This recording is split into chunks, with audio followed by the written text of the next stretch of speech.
जंजीरों की आवाज, कोड़े की तड़तड़ाहट, फिर सन्नाटा। टेक्सास की चिलचिलाती धूप में एक जवान लड़की लकड़ी के चबूतरे पर नंगे पांव खड़ी थी। उसकी कलाइयां जंग लगे लोहे से बंधी थीं। भीड़ उसे ऐसे घूर रही थी जैसे मवेशी चुन रही हो।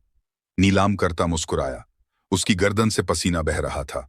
गृह युद्ध में गुलामी खत्म होने के 4 साल बाद भी इस तरह की छायादार नीलामियां छिपे हुए खलिहानों में फल फूल रही थीं, जहां हताश लोगों को कानून से बचने के लिए पुराने कर्जों की तरह बेच दिया जाता था। अगला 17। न पति न परिवार। 3 बार बिक चुकी, न बात करेगी न काम करेगी। शुरुआत के लिए $5। ऐसे जमाने में जब लोग खेतीहर मजदूरी के लिए मजबूत कमर को महत्व देते थे, उसके जैसी चुप रहने वाली लड़की बेकार लगती थी। युद्ध के बाद की स्थिति से इतनी टूट चुकी थी कि कुछ सिक्कों से ज्यादा नहीं कमा पाती थी। कोई बोला नहीं। आगे एक आदमी मिट्टी में थूक रहा था। 1 पैसे की भी कीमत नहीं। लड़की का नाम लीना कार्टराइट था। उसकी पोशाक फटी हुई थी। धूल उसकी त्वचा से चिपकी हुई थी। उसके बाल उसके चेहरे से चिपके हुए थे। उसके गाल पर चोट के निशान को छिपा रहे थे। वह जमीन को घूर रही थी, अविचल। उसने बहुत पहले रोना बंद कर दिया था। रोने से यहां कभी कुछ नहीं बदलता। फिर एक आवाज, शांत, गहरी, स्थिर। मैं 20 चुकाऊंगा। सिर घूम गए। भीड़ के पीछे एक फीका भूरा कोट पहने एक आदमी मुट्ठी भर मुड़े हुए नोटों के साथ खड़ा था। उसका नाम ग्रांट मैककेड था, 56 साल का। उसके जबड़े पर भूरे रंग की दाढ़ी। एक आदमी जो ऐसा लग रहा था जैसे उसने 1 दशक से मुस्कुराया ना हो। नीलामीकर्ता ने पलकें झपकाईं। $20? क्या आप निश्चित हैं? मिस्टर ग्रांट ने एक बार सिर हिलाया। गैवल नीचे गिर गया। बिक गया। लीना हिली नहीं। उसने उसकी तरफ देखा तक नहीं। ग्रांट करीब आया, अपनी टोपी खींच ली। जब उसने उसका चेहरा साफ देखा तो उसका दिल रुक गया। उसने उससे कहा था कि नहीं। उसने झूठ बोला था।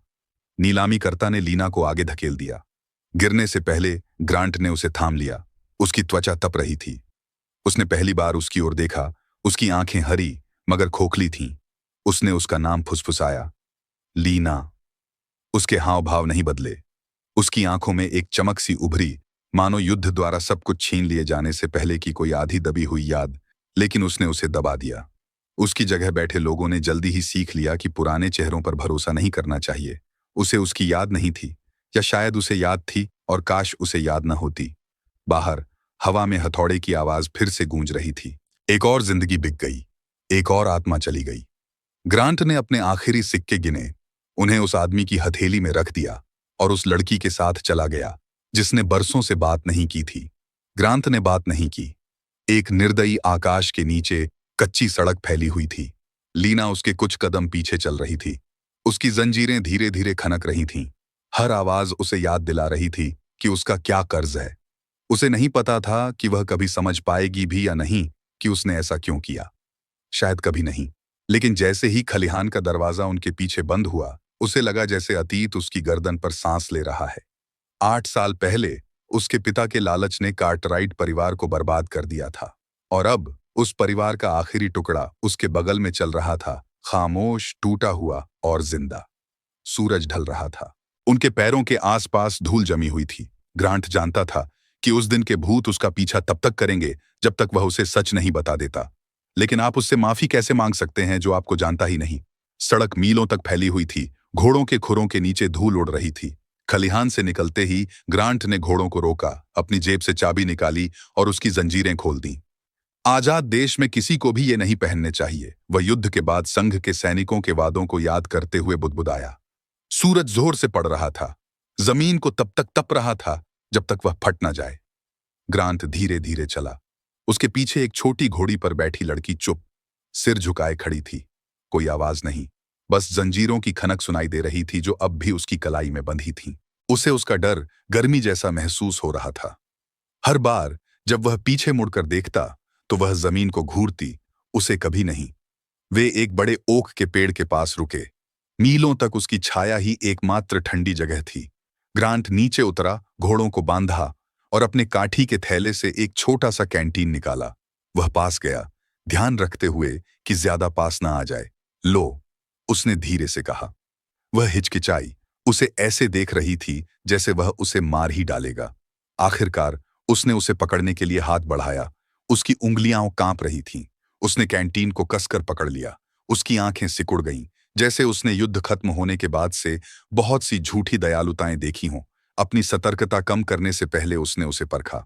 उसने एक घूंट लिया, अपना मुंह पोंछा और फिर पहली बार सीधे उसकी ओर देखा। उसकी आवाज धीमी थी, लेकिन इतनी तीखी कि हड्डी तक चुभ गई। लगता है तुम्हें अपनी कीमत मिल गई, उसने कहा। जो चाहो करो। ग्रांट जड़ हो गया। एक लंबे पल के लिए उसने सांस नहीं ली। ये शब्द गोली से भी ज्यादा चुभ रहे थे। वह धीरे से घुटनों के बल बैठ गया, यह सुनिश्चित करते हुए कि वह देख सके कि उसके हाथ खाली हैं। मैंने तुम्हें अपना बनाने के लिए नहीं खरीदा था, उसने कहा। मैं बस उन्हें तुम्हें फिर से बेचते हुए नहीं देखना चाहता था। उसकी एक कड़वी, छोटी और रूखी हंसी फूट पड़ी। तुम्हें लगता है इससे बात बेहतर हो जाती है? उसने कोई जवाब नहीं दिया। ऐसा कोई जवाब नहीं था जो सही लगे। वे वहां गर्मी में बैठे रहे। उनके बीच सन्नाटा पसरा हुआ था।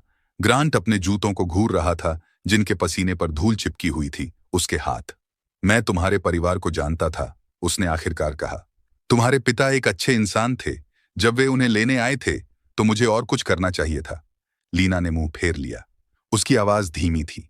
सब कहते हैं कि बहुत देर हो जाने के बाद हवा तेज हो गई और ऊपर की डालियां हिलने लगीं। वह कैंटीन पकड़े खड़ी रही और अपने घोड़े की ओर वापस चलने लगी। ग्रांट ने उसे नहीं रोका। वह बस देखता रहा, ये जानते हुए कि उसने उसके गुस्से का पूरा पूरा हिस्सा कमाया है। ग्रांट ने अपनी टोपी वापस पहनी और उसके पीछे चल पड़ा। घोड़ों के खुरों की आवाज पहाड़ियों पर गूंज रही थी, स्थिर और खोखली, मानो दिल की धड़कन अपनी लय याद करने की कोशिश कर रही हो। वह सोच रहा था कि उसे दुश्मन समझने में कितने मील लगेंगे, या क्या वह कभी ऐसा करेगी भी। और उस सन्नाटे में कहीं एक विचार जलता रहा, जब उसे सच्चाई पता चलेगी तो वह क्या करेगी। जब तक वे खेत पर पहुंचे, सूरज पहाड़ियों के पीछे छिप रहा था। जमीन शांत और खाली फैली हुई थी, एक ऐसी जगह जहां हवा भी थकी हुई लग रही थी। ग्रांट ने घोड़ों को खोला, लीना को रोटी का एक टुकड़ा दिया और उसे छोटा केबिन दिखाया। अंदर, उसने सादगी से कहा। वह झिझकी। उसकी नजरें सिंगल बेड और ठंडे चूल्हे पर टिक गईं। फिर वह धीरे धीरे सावधानी से अंदर आई, मानो कोई आवारा कुत्ता फर्श पर हाथ फेर रहा हो। कुछ दिनों तक फार्म हाउस खामोश रहा। लीना बिना कुछ कहे काम करती रही। घोड़ों को चारा देती, पानी ढोती, फर्श तब तक साफ करती रही जब तक उसके हाथ फट न गए। ग्रांट बाड़ लगाता, छत ठीक करता और उसे ज्यादा ध्यान से न देखने की कोशिश करता। वे दो भूतों की तरह एक ही जमीन पर रहते थे, लेकिन यहां सन्नाटा ज्यादा देर तक नहीं टिकता। तीसरे दिन 3 घुड़सवार सड़क पर आए। ग्रांट ने पहले धूल देखी, फिर सूरज की रोशनी में एक बैज की चमक। शेरिफ डाल्टन, वही आदमी जिसने कभी खुद को न्याय का रक्षक कहा था, वही आदमी जिसने कार्टराइट फार्म को राख में बदलने के लिए सैनिकों का नेतृत्व किया था। डाल्टन धीरे धीरे मुस्कुराते हुए घोड़े से उतरा। अच्छा, अगर ये ग्रांट मैक नहीं है? उसकी नजर ग्रांट से हटकर बाढ़ के पीछे खड़ी लड़की पर पड़ी। उसने उसकी कलाई पर निशान को देखा, 8 साल पहले की उस मनहूस रात वाली, और उसकी मुस्कुराहट पल भर के लिए गायब हो गई। युद्ध के दिनों के पुराने राज इन इलाकों में आसानी से दबे नहीं रहते। अब वो चेहरा है जिसके बारे में मैंने सोचा था कि मैं उसे फिर कभी नहीं देख पाऊंगी। लीना ठिठक गई। उसकी उंगलियां लकड़ी की रेलिंग से चिपककर सफेद हो गईं। ग्रांट उनके बीच आ गया। तुमने अपना रूप धारण कर लिया, उसने धीरे से कहा। डाल्टन हंसा। अब तुम खोई हुई लड़कियों को खरीद रहे हो ग्रांट? क्या वो तुम्हें रात में गर्म रखने के लिए यहां थी? ग्रांट ने जरा भी नहीं हिचकिचाया, लेकिन माहौल बदल गया। ऐसा सन्नाटा जो गोली चलने से ठीक पहले छा जाता है। मैंने उसकी आजादी की कीमत चुकाई, ग्रांट ने धीमी और स्थिर आवाज में कहा। उसके शरीर की नहीं। डाल्टन ने धीरे से एक कदम आगे बढ़ाया। उसका हाथ कमर पर रखी बंदूक पर टिका हुआ था। खैर, यह तुम्हारी बड़ी नेकनियति है, लेकिन देखो, मुझे वह नाम याद है, कार्टराइट। उसके पिता एक गद्दार थे। याद रखो, ये वही पुराना झूठ था जो उसने छापे को सही ठहराने के लिए गढ़ा था। ईमानदार किसानों और व्यापारियों को सिर्फ अप्पामैटिक्स के बाद मची अफरा तफरी में उनकी जमीन हड़पने के लिए यूनियन के पक्ष में बुलाना। लीना की सांसें अटक गईं। उसने रेलिंग को और जोर से पकड़ लिया। उसके दिमाग में उस रात की आग की लपटें घूम गईं। वह उस पर सच उगलना चाहती थी, लेकिन जानती थी कि युद्ध से उबर रही दुनिया में खामोशी ने उसे इतने लंबे समय तक जिंदा रखा था। ग्रांट का जबड़ा कस गया। वह मेरी सुरक्षा में है, उसने कहा।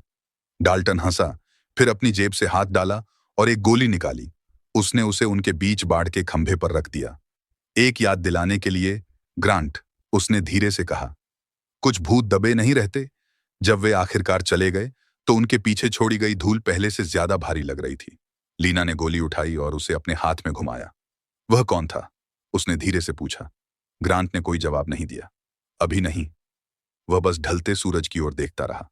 आग और चीख की यादें अभी भी उसके दिमाग में जल रही थीं, क्योंकि वह जानता था कि यह सब खत्म नहीं हुआ है और जब डाल्टन वापस आएगा तो खून बहेगा। अगर आप अब तक मेरे साथ रहे हैं तो अपने लिए एक कप चाय बनाइए, आराम से बैठिए और कहानी के साथ सांस लीजिए। मुझे बताइए कि आप कहाँ हैं, समय क्या हो रहा है, आप कहाँ से सुन रहे हैं। और अगर आप जानना चाहते हैं कि जब सच्चाई आखिरकार सामने आएगी तो क्या होगा, तो सब्सक्राइब बटन दबाइए ताकि आप अगला अध्याय न चूकें। उस रात हवा सामान्य से ज्यादा तेज चल रही थी, ऐसी जिसमें बारिश और पुरानी यादों की खुशबू आ रही थी। ग्रांट केबिन में छोटी सी आग के पास बैठा था, जिसकी रोशनी खुरदरी लकड़ी की दीवारों पर नाच रही थी। लीना उसके सामने बैठी थी, हमेशा की तरह खामोश, उसका चेहरा आधा छाया में छिपा हुआ। डाल्टन के आने के बाद से दोनों में से किसी ने भी बात नहीं की थी, लेकिन खामोशी सच को बाहर निकालने का एक जरिया होती है। थोड़ी देर बाद लीना ने अपनी जेब में हाथ डाला और मेज पर कुछ रख दिया। एक छोटी सी चांदी की पॉकेट घड़ी, पुरानी और घिसी हुई। उसके पीछे आर के शुरुआती अक्षर हल्के से खुदे हुए थे। उसने उसे उसकी ओर बढ़ाया। पहचाना? उसने धीरे से पूछा। ग्रांट का हाथ हवा में ही जम गया। उसने उसे पहचान लिया। रॉबर्ट कार्टराइट, उसके पिता। मुझे यह छापे के बाद छोड़े गए एक बैग में मिला, उसने कहा। मैंने इसे 8 साल तक छिपा कर रखा था। हर बार जब वे मुझे कोई नया घर बेचते थे तो मैं यह सुनिश्चित करती थी कि कोई इसे छू न सके। यह आखिरी चीज थी जो पी ने मुझे सैनिकों के आने से पहले दी थी। फुसफुसाते हुए कहा, इसे संभाल कर रखना, लीना। ये उस परिवार की याद दिलाता है जिसे युद्ध ने तोड़ दिया था। दक्षिण में इतने सारे लोगों की तरह अलग। उसने उसकी ओर देखा। उसकी आंखें तीखी लेकिन नम थीं। तुम उसे जानते थे, है ना? ग्रांट ने मुश्किल से निगला। उसकी आवाज कर्कश निकली। मैं जानता था। लीना आगे झुकी। तो मुझे सच बताओ, उस रात असल में क्या हुआ था? ग्रांट बहुत देर तक लपट्टों को देखता रहा। वे टिमटिमा रही थीं, मुड़ रही थीं, नाचते हुए भूतों की तरह। आखिरकार उसने बोला, हर शब्द धीमा और भारी। मेरे पिता ने युद्ध के बाद तुम्हारे परिवार को उनकी जमीन के लिए बेच दिया था। मैंने उसे सैनिकों से कहते सुना। मैं तुम्हारे पोज को चेतावनी देने गया था, लेकिन बहुत देर हो चुकी थी। सब कुछ जल रहा था। मैं कायर थी। मैं जिंदा रही और वे नहीं। लीना ने कुछ नहीं कहा। उसने घड़ी उठाई और उसे अपने हाथों से लपेट लिया। उसकी उंगलियां सफेद हो गईं। उसकी उंगलियां कांप उठी, मानो वह उसे आग में फेंक कर भूल जाना चाहती हो, लेकिन यादें कसकर जकड़ी हुई थीं। युद्ध पूर्व जीवन की गूंज, जब उसके जैसे परिवार एक बेहतर अमेरिका का सपना देखते थे। तुम्हें लगता है कि मुझे यह बताने से यह बेहतर हो जाएगा? उसने पूछा। नहीं, उसने धीरे से कहा, ऐसा नहीं है। लेकिन तुम्हें यह जानने का हक है कि तुम किसके बगल में खड़ी हो। बहुत देर तक वे बस वहीं बैठे रहे। बाहर उनके बीच आग फुफकारती रही। पहाड़ियों पर गरज के साथ बारिश हुई, मानो धरती उसे याद कर रही हो जिसे वे भूलने की कोशिश कर रहे थे। लीना आखिरकार फिर बोली, आवाज लगभग फुसफुसाहट जैसी थी। अगर तुम्हारे पिता ने यह सब किया है, तुम ही अपराध बोध क्यों ढो रही हो? ग्रांट ने ऊपर देखा। उसकी आंखें थकी हुई लेकिन स्थिर थीं। क्योंकि मैं वहां था, क्योंकि मैंने कुछ नहीं किया, और क्योंकि मैं तब भी सांस ले रहा हूं जब वे नहीं ले रहे होते। आग एक बार फिर भड़क उठी। लीना ने उसकी तरफ देखा, और उनसे मिलने के बाद पहली बार उसका गुस्सा कम होता हुआ लगा। गया नहीं, बस फूट गया। मानो उसके अंदर कुछ समझने की कोशिश कर रहा हो। लेकिन इससे पहले कि वह फिर बोल पाती, बाहर तूफान के बीच से एक आवाज निकली। खुरों की आवाज, तेजी से पास। ग्रांट ने अपनी बंदूक उठाई, क्योंकि कभी कभी अतीत दोबारा दस्तक नहीं देता। खुरों की आवाज दूर तक गायब हो गई। सिर्फ बुझती आग की चटकने की आवाज रह गई। ग्रांट दरवाजे पर खड़ा था। बंदूक अभी भी हाथ में थी। आंखें बाहर हो रही बारिश पर गड़ी थीं। लीना चूल्हे के पास बैठी थी। चांदी की घड़ी अभी भी कसकर पकड़े हुए थी। दोनों में से कोई नहीं बोला, लेकिन अब सन्नाटा अलग था। न ठंडा न गुस्सा, बल्कि बस जो कुछ कहा गया था उससे भारी। जब सुबह हुई, तूफान थम गया था। आसमान साफ हो गया था। खेत पर हल्की रोशनी फैल रही थी। ग्रांट टूटी हुई बाट ठीक करने के लिए बाहर गया। उसके हाथ स्थिर थे। उसकी पीठ सालों के काम और पछतावे से दर्द कर रही थी। उसने पहले तो लीना की आवाज नहीं सुनी, जब तक कि उसने उसके पीछे से बात नहीं की। तुम ये गलत कर रहे हो। उसका स्वर रूखा था, लगभग चिढ़ाने वाला। वह मुड़ा। वह हथौड़ा पकड़े हुए थी। उसके बाल बिखरे हुए थे। उसकी पोशाक अभी भी बारिश से गीली थी। बिना एक और शब्द कहे वह उसके पास आई और उसकी मदद करने लगी। वे घंटों साथ साथ काम करते रहे। कोई बातचीत नहीं, बस लकड़ी और हवा की आवाज। और किसी तरह उस शांत लय में कुछ बदलने लगा। प्यार नहीं, अभी नहीं, लेकिन कुछ ऐसा जो शांति के करीब महसूस हुआ। उस स्वीकारोक्ति वाली रात के बाद ग्रांट ने साधारण लकड़ी के तख्तों पर नक्काशी शुरू कर दी, यह सोचकर कि लीना को अपने परिजनों के सम्मान में एक जगह मिलनी चाहिए, जैसे राज्य के 4 युद्धों में खोई हुई आत्माओं के स्मारक बन रहे हैं। उस शाम बाद में ग्रांट ने बाट के पास 2 छोटे लकड़ी के क्रॉस बनाए। उसने हाथ से नाम उकेरे, एक रॉबर्ट कार्टराइट के लिए और एक बस परिवार के लिए। जब लीना ने उसे देखा तो उसकी आंखें उन आंसुओं से भर गईं जो उसने 8 साल से दबाए रखे थे। वह कब्रों के पास घुटनों के बल बैठ गई और अपनी उंगलियों से उन पर लिखे अक्षरों को लिखने लगी। फिर वह खड़ी हुई, उसके पास गई और घड़ी वापस उसके हाथ में रख दी। मुझे लगता है कि अब समय आ गया है कि तुम इसे रख लो, उसने धीरे से कहा। उसने अपना सिर हिलाया। नहीं, यह उनकी है। वह मुस्कुराई, छोटी और थकी हुई, लेकिन असली। तो इसे यहीं रहने दो। उस रात वह दरवाजे के पास कोने में नहीं सोई। वह खिड़की के पास बैठी तारों को देखती रही और कमरे के उस पार बैठे ग्रांट को आखिरकार लगा कि वह फिर से सांस ले सकता है। दिन हफ्तों में बदल गए। लीना वहीं रही। उसने कपड़े सींके, बीज बोए और एक दिन जब वह कीचड़ में लड़खड़ा गया तो उसे एक तख्ता थमा दिया। छोटे छोटे काम विश्वास का निर्माण करते हैं, जैसे युद्ध के बाद परिवार फिर से बसते हैं। धीरे धीरे उस खेत का भूत धीरे धीरे कम होने लगा। शायद माफी एक पल में नहीं मिलती। शायद यह उसी तरह बढ़ती है जैसे घास जली हुई मिट्टी में से धीरे धीरे और चुपचाप निकलती है। और शायद यही असल में ठीक होने का तरीका है। अगर आपने कभी कोई ऐसा अपराध बोध ढोया है जिसका नाम लेना मुश्किल है, तो खुद को माफ करने के लिए आपको क्या करना होगा? और अगर कोई आपको चोट पहुंचाता है, तो क्या आप इसे ठीक करने की कोशिश करने देंगे? एक गहरी सांस लें, अपने लिए एक कप चाय बनाएं और इस बारे में सोचें। अगर इस कहानी ने आपके दिल को छुआ है, तो लाइक बटन पर टैप करें, एक टिप्पणी छोड़ें और सब्सक्राइब करें ताकि आगे क्या होता है ये आपसे छूट न जाए। क्योंकि कभी कभी सबसे वीरान जगहों पर भी लोग अपने घर का रास्ता ढूंढ ही लेते हैं।